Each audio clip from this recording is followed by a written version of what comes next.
Isa sa mga advantage ng aqua soil, eto guys. Kahapon lang natin to sinet, di ba?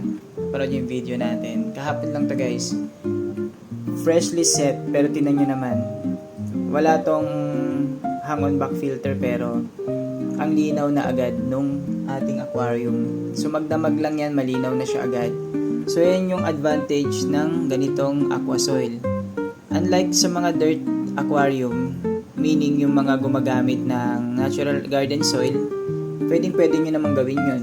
Una, hindi kayo masyadong gagastos. Pangalawa,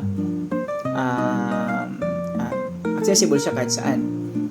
Kaya lang, maraming mga disadvantages.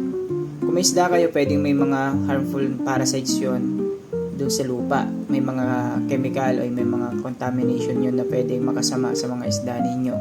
Hindi natin yung pwedeng balibalain. Pangalawa, ang tagal nun luminaw. Sinubukan ko yun dati guys.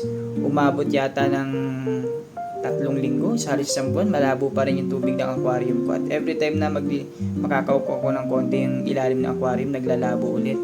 Well guys, eto hindi. Set mo siya ngayon, di ba, medyo malabo man yan, kinabukasan yan, makikita mo ang linaw na yan.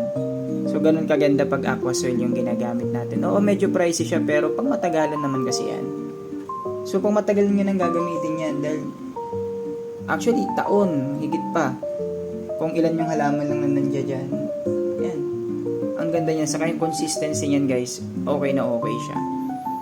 O, diba? So, kung kailangan nyo ng aqua soil, yan. Ilalagay ko dyan yung link sa ating yellow basket. Happy fish keeping everyone!